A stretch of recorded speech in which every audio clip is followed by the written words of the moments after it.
Amen. Worry is a very interesting thing in our world. Sometimes we get worried even about how much we worry, right? And it doesn't really help that someone says, don't worry, be happy. For what reason? Bobby McFerrin sang the lovely song. It has no solutions. It's just, whatever. Just whatever. Don't worry. Be happy. But if you're like me, when you look in the mirror, you get worried, right? Like I'm seeing the gray hair, what's left of the hair. I'm watching it all happen. When I look in the mirror, when I'm looking in the mirror, this just cause to worry. Any of you see that? How many of you spend a significant amount of time looking in the mirror? Just honestly. Just be honest. No? None of you? It's not significant. That's right. Sure. How many selfies do you take? Never mind. We'll just move on. But when we worry and we just look at ourselves in the mirror and worry more, it's just this never-ending cycle. Worry, worry, worry, worry, worry, worry. We're looking to ourselves to solve the problems that we've caused. Worry just is this cyclical thing. And this is what Americans worry about. Gallup poll put out this poll. They asked basically, tell us if you personally worry about this problem. And so they gave them a list.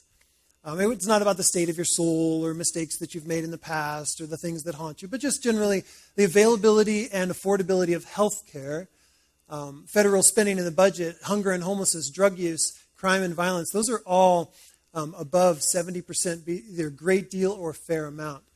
The availability of guns, income and wealth, social security system, race relation, illegal immigration. And you know where we put our focus when these things hassle us, when they hurt us? Almost anywhere but Jesus, it seems. We turn our focus, it's almost like we are worshiping the politicians to tell us, save us, help us. Maybe you have the way to this person could be the one, and we just sell out sometimes. I had a moment where this was happening. I was in Mexico. A friend of mine, a bunch of friends of mine are right now in Mexico in the same region, but I was building a home with a team for a nice family. And their neighbor was so excited that we were in her little barrio, in her little neighborhood in Colonia, that if we could just stick around a little longer because the best thing possible was going to happen. Jorge Ramos was going to actually come to their neighborhood. Jorge Ramos. I'm like, I don't know who that is, but you seem really excited. It's like, I'm so honored. This one is going to come. He's going to come into my very home. It's going to be so amazing. Would you please stay? Would you please stay? And we're like, I guess we can. They can stay. You're going to basically have a party. So what they did was, this is a very poor area in Tijuana. And they cleared out a space in the road. By doing that, they mean they removed the carcasses of cars. They swept the dirt. They got it all just right. They hooked up every home stereo karaoke machine thing possible to make a super speaker system. And then it just got rowdy and crazy. We were singing or chanting, Vota por Jorge Ramos, por el bien de Tijuana. Vote for Jorge Ramos because this is going to be for the good of Tijuana. And se ve, se siente, Ramos presidente. And pretty soon, what little Spanish everybody knew, we're like, Jorge Ramos, he's the one, We were severely chastised when we got back to our group camp for participating in local political, things. We're like, oh, I never really thought about that, did we? We're just trying to go with the flow. But the flow was this person will save us. Maybe if we make a good impression on him, if Jorge Ramos comes, and I was, by the end of the time, wearing a T-shirt and all that kind of stuff. So I was excited. Yeah, Jorge, sounds great. But if this little neighborhood can make a good enough impression on this politician, guess what's going to happen? He'll remember us. Maybe he'll remember our little barrio. Maybe he'll remember our little place, and then he'll come back and make good on even just one of the 50 promises that he just gave us. We'll clean the streets, and we'll have sewer and water and, electricity, those things those major amenities, that sometimes we like. If we could just make a good enough impression on Jorge Ramos, he may remember us and then be like, that one little neighborhood that needs a little little taste of my goodness and I'm gonna bring sanitation to that area. And maybe their worship, their focus, their attention will cause this politician to remember them. And that is an absurd situation, right? That's not going to happen. And yet, in our minds, in our hopes, in our dreams, where do we put our focus? Where do we put our attention? Especially when we're just worrying, because most days, worry won't leave us alone. It just is like this constant friend. I'm speaking for all of us, right? I know your arms don't work. You never raise your hands. What's the problem? But worry, we're like, I'm making a list. I'm figuring things out. I'm processing that thing I shouldn't have said, and then I'm thinking about this, and our minds are pretty busy. Now, some people have figured out ways to get rid of those thoughts, just think about something else or whatever. But most days, worry just won't leave us alone. So what are you going to do? Are you going to just stop worrying? Or are you going to get worried about how much you're worrying? And then that'll be the new focus about your anxiety, about the worry, about this, right? It's pretty cyclical and pretty nasty. I want to show you from this psalm, and I believe this could change your life. And I wouldn't tell you if I didn't think it did. I believe firmly that worriers become warriors when they turn their face to God. How many of you just know you're not a top-notch prayer warrior? You know that. Like, yeah, I'm not top of the list. But you might be near the top of the list of worriers. And if we could turn that worry into prayer, I think this could change your relationship with God. Because God is interested in hearing what you have to say. Don't just look in the mirror. Encounter God face to face. Say, God, this is what's going on in my brain right now. This is what's going on in my world right now. This is what's going on in my soul, in my relationship. This is what invite him into it, and you will be radically changed. I guarantee it. It's a little shift. But instead of worrying in a mirror, turn that to God. Because he can handle it. Did you hear some of the stuff that is in our Bible? That from Psalm 74, did you hear some of that stuff? What is wrong with you, God? Weren't you going to be faithful to your covenant? What's the deal? Why are we in such disaster? Why are we in such ruins? Now, as you look at something like this, you have to figure out, well, how does that fit into my life? I read the Psalms. Yay. The pastor, my Bible teacher, told me to read the Psalms. Okay, well, now that's confusing, right? But I want to pull some things out of this to show you that God can handle what's going on in your brain, in your big, beautiful brain, full of worries and full of struggles. He can handle what's going on in there, and he actually wants to hear it. This kind of stuff is in your Bible. God, why do you cast us off forever? Why does your anger smoke against the sheep of your pasture? Who gets angry at sheep? Remember your people, your congregation, which you've purchased. You purchased, you redeemed to be the tribe of your heritage. Remember Mount Zion, where you have dwelt. It's past tense. It's given us a clue to when this was written, isn't it? Direct your steps to the perpetual ruins. Come look. The enemy's destroyed everything in the sanctuary. We're at a time of Israel's history.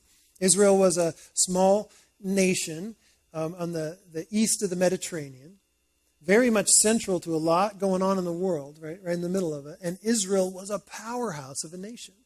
They had kings who reigned and ruled, and their whole system was central to what was going on around the world. And right there in the very middle, the Creator God was in his temple in Zion, his holy mountain, for all the world to come and connect and see. And then he wasn't, because they were exiled. So that's a big theme. The biggest hit to Israel was just this exile. Now they're just dispersed. And God, why have you forgotten us? What about your congregation? What about your place? What about your people? What about your place? And so we're in a mode where we can't really relate to this. I mean, can we be honest? We live in America, the land of opportunity, for at least 5, maybe 6 years, we're still going to be top dogs in the world before China takes over. I mean, you could count the minutes we've got. We got lots of time until Eurasia gets to put its stamp on the world and rise to dominance. So maybe this is coming. But right now we can't quite imagine this happening, that we're in trampled ruins, right?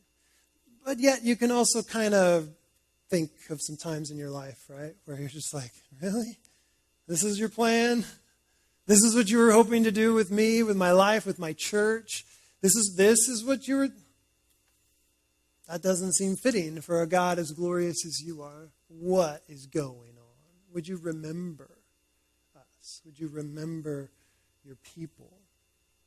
So we can't get to the national devastation and the loss of what their role in the world was to be, to show a watching world who the gracious God was. Come to Zion and learn his ways and have true life. And we can't imagine the devastation that is. We could turn on the news for a half a second and see devastation. We can parallel that to our lives. We could get soaked in the biblical story and start to experience it. But this first section of verses, verse 1 through 11, is just full of how everybody's just run roughshod over you, over your people, over your name. Don't you have any respect for your name? Can you say that to God? Well, I guess so. God, don't you care about your people? Don't you remember us? Don't you? No, you don't. What? But then comes this next verse, Psalm 74:12. Yet God. So even though everything looks terrible, and maybe your life is a little bit like this, not the national devastation, but maybe a little bit like this. You're like, this is not going the way I planned it. This is not what I want. I'm trying to align myself with who you are, and then nothing's going on, and then it says, yet God. And this is a huge turn. It's right halfway through the psalm, and it says, yet this is what I remember. This is how he did it in the past, and I'm praying that he will do it again. I saw him do this in the past, and I know he's faithful.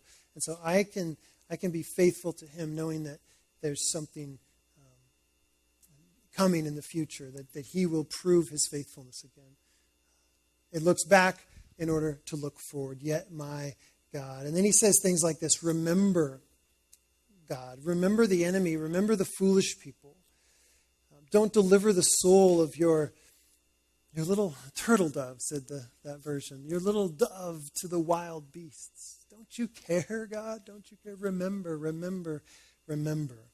And just so you know, remember clearly is not just, did you forget and I need to recall to a memory, right? That's not what that means. Remember means to engage. Remember means to act. Remember means to listen, means to do. For some of you that you are raising kids, and you say, hey, I need you to do this right now. And then they sit there and they don't do it right now, but they say the words, I heard you. Oh, did you? Because my hearing would imply, right, the doing, right? And that's very Hebrew, is that to listen means to respond and do something about it. Right? It's not just passive, it's active. So when we say for God to remember, we're saying act. Or as the very last verse says, arise, do something about this. Have regard for the covenant, for the dark places. The covenant is the promise of partnership, that God is going to use these people in this way, and this is how it's going to be accomplished. Let not the downtrodden turn back in shame. Let the poor and needy praise your name. Arise, O God, defend your cause. Remember how the foolish scoff at you all the day. Don't forget the clamor of your foes, the uproar of those who rise up against you, which goes up continually. I don't know if you're experiencing what I've been experiencing this week, but that doesn't seem like the way you're supposed to talk to God. We don't have a whole lot of room in our heart for this type of psalm, which is lament, which is, this is terrible. This is not what I wanted. This is not what you wanted. Why do people harass you? Why are people saying bad things about you? Maybe you hear this in your conversation. Some of you younger people, maybe you hear it. Maybe all of us hear it. People use Jesus and his name. They don't elevate it as high as possible, but it's on the tip of their tongue for every bad thing that happens, right? They just use his name in a way that is like so degrading. And the more you worship Jesus, the more that just makes your heart ache. Like, why would you say that about the king who's given himself so graciously to you, right? God, what are you going to do about that? So it's not for you to worry about necessarily. It's just not just looking in the mirror. God, what are you going to do about that? What are you going to do about a society who decides we don't give a rip about what God has to say? We're going to make our own rules and make our own morality. What are you going to do about that, God? Did you know you could talk to God that way?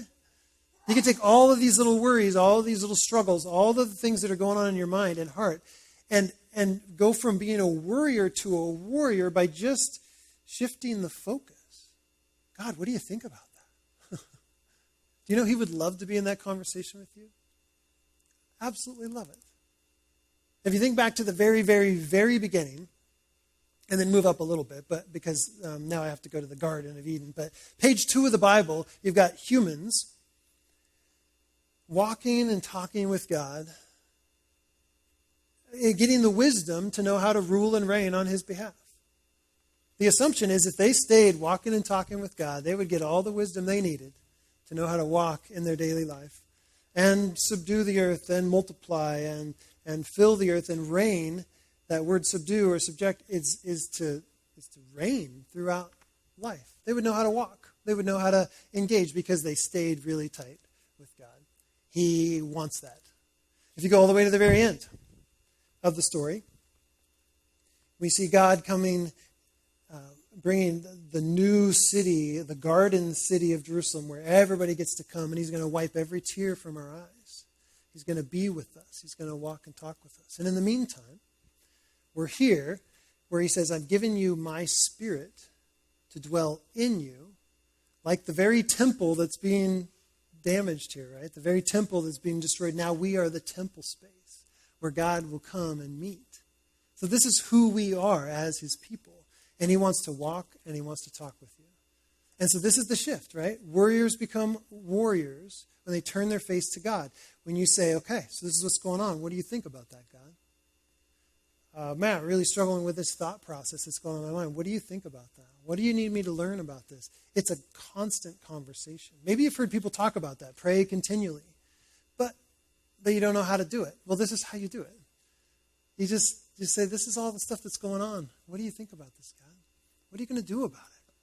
What are you going to do about this loss? What are you going to do about this pain? What are you going to do about the people that profane your name? And so when God's happy life seems far off, when your life seems like a pile of rubble, you can use a psalm like this, and there are many like this, psalms of lament. So just say, okay, I guess this is the part you want to talk to me about too. I don't like it. I don't like what's going on. I feel overrun. I feel like everything's lost. My marriage, my family, my relationship, my job, just health. I mean, this is where I'm at, God. And apparently, he's big enough to handle it.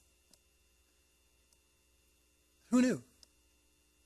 He can handle this. So this is what we pulled out of the psalm today. Remember your people and your place.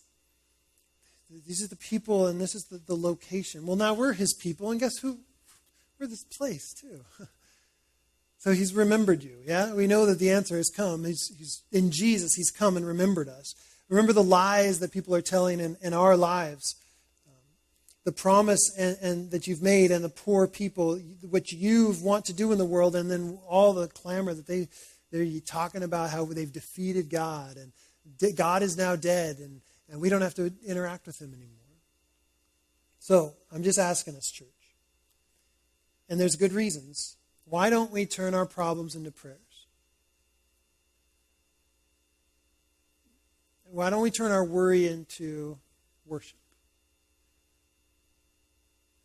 Why do we look in the mirror or look to politicians or look to these external saviors? Like maybe if I just made enough money, then no one would ever call me poor again. Or maybe if I just worked hard enough, then I could find purpose and productivity and just being a member of society. Maybe then I could gain status. And why do we just roll this around thinking that ourselves or these other people can do it and not just turn to God? And I think there's a couple of reasons. We could probably make a list of 100 reasons because there's a lot of us in here. But we stay sunk in our despair and we think we're the only ones that can dig ourselves out. I think sometimes when life really hits hard, you just kind of like to soak in it and sink in it and hang out in it. Some of you are optimists, and the pessimists go like, what reason do you have to be optimistic? Well, don't worry, be happy, man. Like, yeah, you're dumb. Like, this is a real thing. And so somewhere in the middle is just, God, what do you say about this? What are you going to do about this? I wish this for you. I wish that you could walk out the doors today and just say, God, what do you think about that? I just navigated a loss. I mourned the loss of a relationship or this difficulty. And what do you think about that, God? You're going to become prayer warriors. This is going to be awesome. But you can't let these things get in your way. We look to our own devices. Now, that's a double entendre, a play on words, because we constantly many of us look at our phones as the source of all distraction, the source of all knowledge. And many of us look to our own devices like, I'll figure this out. I'll be the woman that I'm supposed to be. I'll just manage. I'll just figure this stuff out, and I'll just worry myself into a solution. And we revel in our distractions. This won't be the last time I mention this, but we're just so distracted. I am so distracted. I'll use my Bible app for convenience and then switch over to a million other things immediately while I'm meditating on Scripture. That's not a good thing. And I've got to figure this out. I've been like, go away from me, Satan. Like, I'm trying to focus. Like, give me. I love my Bible tools, and I've got amazing resource library, and I'm doing all this stuff. But sometimes it's just got to be the Word and stop with the distractions. Because for some of us, they're really good things. Oh, make a list. Do this thing. Do this thing. Do this thing. But man, I need some untainted, undistracted, focused time face-to-face with Jesus. And I know you need it too. And when Jesus is trying to get your ear and trying to have you bend his ear on the issues that are going on, we just got to remove those distractions. That's the same as having said, you need a quiet time, or you need devotional time, or you need to spend some time with Jesus. Yeah, but why? For you to turn this heart into of a worrier into a prayer warrior, it can happen overnight. Think about what Jesus did. He poured out his heart. He told God, he brought his grief and anxiety before the throne and just said, okay, I don't like what's going on. We know this from his suffering and the stories told about his time in temptation and his time in the garden, which is before he was betrayed. He knew he was going to be crucified and just poured it out to God and said, really? Is this it? Is this the way it needs to happen? And guess what? He went through the test. He passed the test. He was raised. And guess where he is now? He's right hand of the Father praying for you. So when you turn your worry into prayer, he's right there with you because Jesus has done this thing. So he not just brings his own grief, but now he brings our grief and anxiety. The scripture also says that the Spirit can pray for us when we don't even know what to say. And you just say, God, what are you going to do about this? What are you going to do about your name? Why doesn't Issaquah lift you up? Why don't we care about you anymore? Why are your churches in decline? Why are people not engaging the gospel? What's going on? What are you going to do about that? Those are good questions. And he's excited to hear. And yes, he might involve you in the solutions. Yeah, he might, because he wants partnership with you. But let's start with the place to go. He's the king of the universe. One of the questions that keeps coming up in my prayer life is, if God already knows what's going on, why does he need to talk to me? If God has everything under control, whatever that means, right? that's a topic for another day. He's got everything under his control. So then why do we even bother to ask him or pray for anything? Because he says to. He says, bend my ear, I dare you. Turn your focus on me, I dare you. Let's go. Let's begin this process. And besides, if your dad was the king of the universe and you needed something, how dumb are you to not ask him? He's the king of the universe. So go and say, this is my struggle. This is what's going on. This is where it hurts. Go after it. Church, we need to be people of prayer. If we're not, we're looking to our own devices. We're staying sunk in our own despair. We're just staying distracted. We've got to be people of prayer. We've got to be standing in the gap for those that are losing their lives, that don't know a good and gracious king. They've either intentionally said, I'm out. I don't even want anything to do with Jesus. Or they don't even know. I think someday, it could be years from now, when things actually hit a breaking point, when anxiety actually starts to rule this nation more than it does now, people are going to come to their Christian neighbors and say, why didn't you tell me that if I just work hard enough, that when I was thinking that if I just work hard enough, I could find my identity, why didn't you tell me that all along you just find your identity from the King of the universe? Why didn't you tell me when I was seeking pleasure or thinking that I could just turn inward and solve all my problems inside, that you know the King of kings and Lord of lords, and that he provides all this for you? Why didn't you tell me? Because my life is broken. My family is ruined. So we've got to be those ones who, of course, live that story. And it starts with turning your worries into prayer. And I want to give you time to do that. Even now, as we move into communion, into the time where we ask Jesus to reveal himself to us in this new way, by taking him into us, we have this opportunity to say, God, this is where I struggle. This is where it hurts. This is what's going on. So I would encourage you, just spend a moment as they pass the trays, and I'll do that, to just ponder and just turn that whole list, item by item as it comes to mind, over to him. Because I cannot wait to be a part of a church full of prayer warriors who go there first, who turn their face to God, instead of just, what are we going to do about it? I don't know. What is he going to do about it? Let's pray. So Jesus,